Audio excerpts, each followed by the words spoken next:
Shalom, di sini kami akan menjelaskan mengenai bab 5, yaitu hubungan iman Kristen dengan iptek dan seni.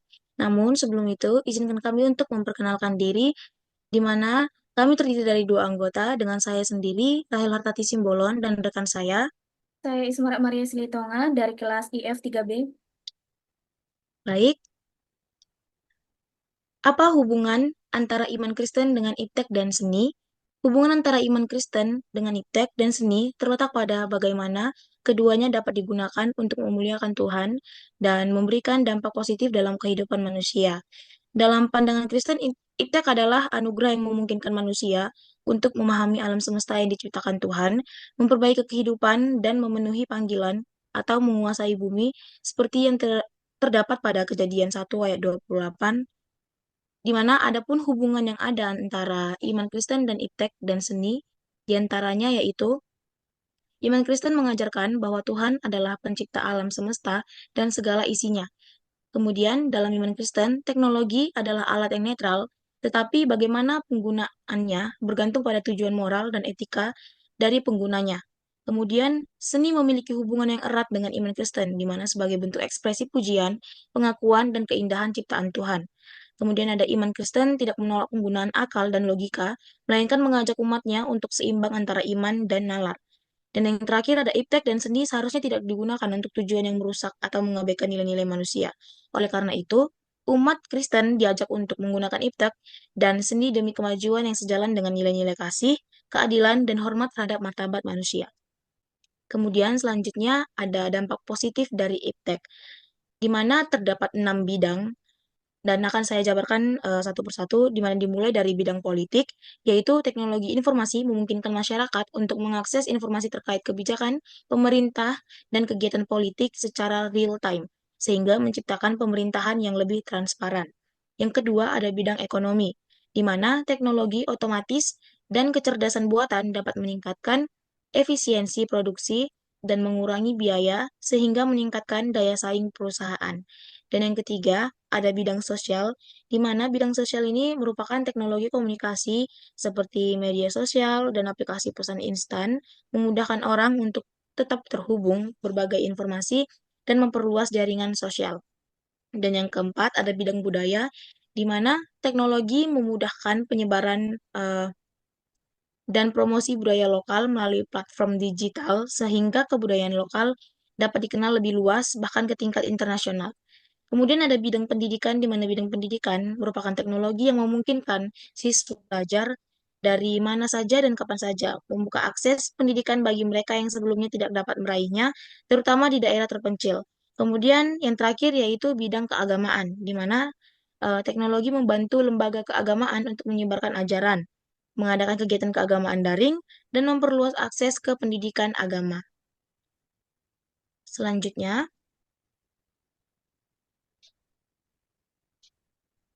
selanjutnya, apa itu perbedaan Alkitab dan ilmu pengetahuan? Perbedaan antara Alkitab dan ilmu pengetahuan terletak pada tujuan, metode, dan jenis kebenaran yang disampaikan oleh masing-masing. Di mana di sini kami memaparkan ada 4 perbedaan antara lain, ada tujuan dan sumber kebenaran. Dan yang pertama itu saya akan jelaskan dari tujuan dulu, di mana tujuan untuk yang Alkitab bertujuan memberikan panduan spiritual dengan pengajaran tentang iman kepada Tuhan. Alkitab berfokus pada hubungan manusia dengan Tuhan. Sedangkan untuk ilmu pengetahuan itu bertujuan untuk memahami alam semesta dan fenomena alam secara objektif melalui analisis dan eksperimen, berfokus pada pengetahuan duniawi dan hukum yang mengaturnya.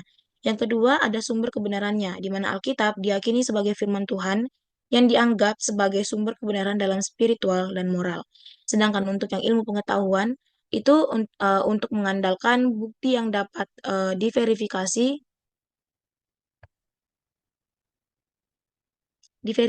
kebenarannya, kebenarannya. Aduh, bateraiku habis, Cok.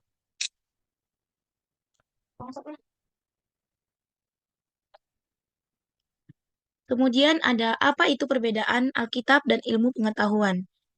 Untuk itu, perbedaan antara Alkitab dan ilmu pengetahuan terletak pada tujuan, metode, dan jenis kebenaran yang disampaikan oleh masing-masing. Di sini kami menjabarkan ada 4 perbedaan. Yang pertama saya akan menjabarkan dulu dari segi tujuannya, di mana Alkitab dari segi tujuannya itu bertujuan untuk memberikan panduan spiritual dengan pengajaran tentang iman kepada Tuhan. Alkitab berfokus pada hubungan manusia dengan Tuhan. Sedangkan ilmu pengetahuan itu bertujuan untuk memahami alam semesta dan fenomena alam secara objektif melalui analisis dan eksperimen, berfokus pada pengetahuan duniawi dan hukum yang mengaturnya. Dan yang kedua, ada sumber kebenaran, di mana Alkitab ini bertujuan untuk dan juga diyakini sebagai firman Tuhan yang dianggap sebagai sumber kebenaran dalam spiritual dan moral. Sedangkan untuk yang ilmu pengetahuan itu mengandalkan bukti yang dapat diverifikasi, kebenaran dalam pengetahuan dianggap terbuka untuk diuji dan diperbaharui. Dan yang ketiga ada fokus pada aspek kehidupan, di mana Alkitab lebih fokus pada kehidupan rohani dan moralitas, membimbing manusia dalam memahami arti hidup, kebahagiaan, dan tujuan keberadaan mereka di hadapan Tuhan. Sedangkan untuk ilmu pengetahuan itu berfokus pada aspek-aspek fisik dan material kehidupan, seperti fenomena alam, kesehatan, teknologi, dan inovasi yang bermanfaat secara praktis bagi kehidupan sehari-hari. Dan yang terakhir itu ada peran dalam kehidupan, di mana kedua ini memiliki perbedaan yang signifikannya, di mana Alkitab itu berfungsi sebagai panduan hidup dan pegangan iman bagi orang Kristen. Ia memberikan arahan untuk menjalin hubungan yang benar dengan Tuhan dan sesama, serta memahami moralitas dan nilai-nilai yang dipegang teguh. Sementara untuk ilmu pengetahuan itu memberikan kemajuan teknologi, kesehatan, dan pengetahuan praktis lainnya yang membuat hidup manusia lebih nyaman, aman, dan efektif. Oke, selanjutnya. Selanjutnya ada sikap orang Kristen menghadapi perkembangan iptek yang semakin maju yang akan dijelaskan oleh rekan saya Isma Maria. Baik, di sini ada sikap orang Kristen menghadapi perkembangan iptek yang semakin maju. Sikap orang Kristen dalam menghadapi perkembangan ilmu pengetahuan dan teknologi yang semakin pesat seharusnya dilandasi oleh hikmat, kebijaksanaan, dan pertimbangan etika yang sesuai dengan prinsip-prinsip ajaran Alkitab. Hikmat berarti menggunakan pemahaman yang mendalam dan kehati-hatian dalam memilih, memanfaatkan, dan menyikapi perkembangan teknologi agar tetap selaras dengan kehendak Tuhan. Dengan hikmat, orang Kristen dapat membedakan mana teknologi yang membawa manfaat dan mana yang dapat menimbulkan dampak negatif bagi kehidupan spiritual maupun sosial. Selanjutnya, berikut adalah beberapa sikap yang dianjurkan bagi orang Kristen. Di mana yang pertama menggunakan iptek dengan bijaksana untuk kebaikan. Sebaiknya orang Kristen menggunakan teknologi untuk menyebarkan hal-hal positif, seperti membantu orang lain dan menyebarkan kasih dan memuliakan nama Tuhan. Alkitab mengajarkan agar setiap hal yang dilakukan dapat memuliakan Tuhan dan membawa manfaat bagi sesama manusia, yang dimana tertulis dalam 1 Korintus 10 ayat yang ke-23. Kedua, mempertahankan nilai-nilai moral dan etika Kristen. Orang Kristen perlu mempertimbangkan apakah suatu perkembangan iptek sejalan dengan nilai-nilai Alkitabiah, misalnya mengenai penghargaan terhadap kehidupan, integritas, dan tanggung jawab, yang tertulis dalam Matius 7 ayat yang ke-12. Selanjutnya, yang ketiga, berjaga-jaga dan menahan diri dari penyalahgunaan teknologi. Teknologi dapat menimbulkan dampak negatif jika disalahgunakan, seperti kecanduan media sosial, penyebaran hoax, atau eksploitasi data pribadi. Orang Kristen perlu berhati-hati agar tidak menjadi korban atau pelaku dari penyalahgunaan ini. Tetap berjaga-jaga dalam menjaga diri dan integritas, tertulis dalam Filipi 4 ayat 8. Keempat, menggunakan iptek untuk memuliakan Tuhan dan memberitakan Injil.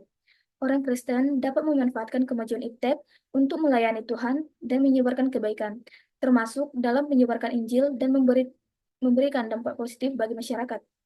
Teknologi komunikasi seperti media sosial, aplikasi, dan internet memungkinkan akses yang lebih luas untuk berbagi kebenaran firman Tuhan, seperti tertulis di Matius 28 ayat yang ke-19. Selanjutnya ada seni dan keimanan.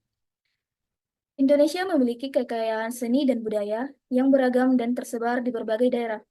Seni budaya di Indonesia mencakup berbagai bentuk, mulai dari seni musik, tari, seni rupa, hingga teater tradisional yang mencerminkan kekayaan tradisi, kepercayaan, dan nilai-nilai masyarakat.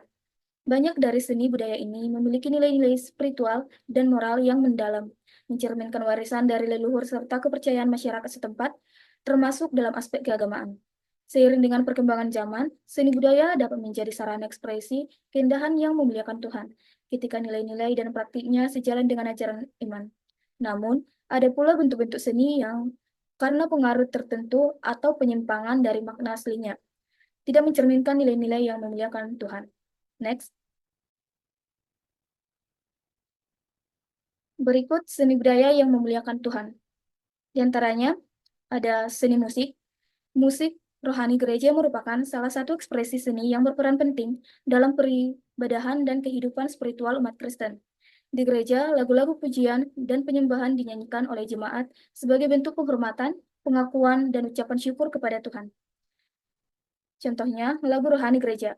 Musik lagu pujian dan penyembahan yang dinyanyikan di gereja seperti kidung jemaat. Rebana dan kecapi, yang merupakan alat musik digunakan untuk mengiringi lagu pujian. Seni tari. Gerakan dalam tari pujian biasanya memiliki makna simbolis dan terinspirasi dari ayat-ayat Alkitab atau tema-tema rohani. Setiap gerakan mencerminkan penyembahan, kerendahan hati, atau ungkapan rasa syukur kepada Tuhan. Tari penyembahan. Dalam worship dance, penari mengungkapkan pujian dan penyembahan mereka kepada Tuhan melalui gerakan tubuh yang dinamis dan penuh semangat, seringkali mengikuti irama lagu pujian yang penuh makna. Next. Berikut merupakan seni budaya yang tidak memuliakan Tuhan. Seperti seni pertunjukan, beberapa seni pertunjukan tradisional di Indonesia memasukkan elemen-elemen ritual atau mistis yang seringkali bersinggungan dengan praktik spiritual yang bertentangan dengan ajaran agama Kristen. Contohnya adalah drama atau teater yang mencakup unsur pemanggilan roh atau simbolisme yang mengacu pada kekuatan supranatural di luar Tuhan. Seni rupa. Di beberapa budaya tradisional, pembuatan patung atau arca tertentu digunakan untuk keperluan ritual dan dianggap memiliki kekuatan gaib. Misalnya, patung yang digunakan dalam pemujaan kepada dewa-dewa tertentu atau berhala yang diletakkan di kuil atau tempat khusus untuk mendapatkan perlindungan atau kekuatan. Dari perspektif Kristen, patung-patung yang dimaksudkan sebagai objek penyembahan bertentangan dengan prinsip-prinsip dasar iman, khususnya dalam 10 perintah Tuhan. Next. Maka kesimpulannya ialah iman Kristen memegang peran penting dalam membimbing penggunaan iptek dan seni sebagai bagian dari kehidupan modern. Iman Kristen menawarkan panduan moral dan etika yang diperlukan untuk memanfaatkan kemajuan iptek dan seni secara positif tanpa melanggar prinsip-prinsip keimanan. Walaupun ilmu pengetahuan dan Alkitab berbeda dalam metode dan tujuan, keduanya dapat saling melengkapi ketika didasarkan pada nilai-nilai yang benar. Dampak dari perkembangan iptek, baik positif maupun negatif, menunjukkan perlunya kebijaksanaan dalam menghadapi perubahan yang dapat memengaruhi berbagai bidang seperti politik, ekonomi, sosial, budaya, pendidikan, dan keagamaan. Orang Kristen diajak untuk bersikap bijak dan selektif, memanfaatkan kemajuan tanpa terpengaruh hal-hal yang dapat menjauhkan mereka dari iman. Dalam seni budaya, perbedaan antara ekspresi yang memuliakan Tuhan dan yang tidak mencerminkan pentingnya integritas iman dalam menilai dan mengembangkan karya. Dengan berpegang teguh pada hikmat dan tuntunan firman Tuhan, orang Kristen dapat terus relevan di tengah kemajuan dunia sambil tetap menjaga nilai-nilai keimanan yang sejati. Next. Sekian pemaparan dari kelompok kami mengenai bab 5 yaitu hubungan iman Kristen dengan iptek dan seni. Lebih dan kurangnya kami mohon maaf. Sekian dan terima kasih. Shalom.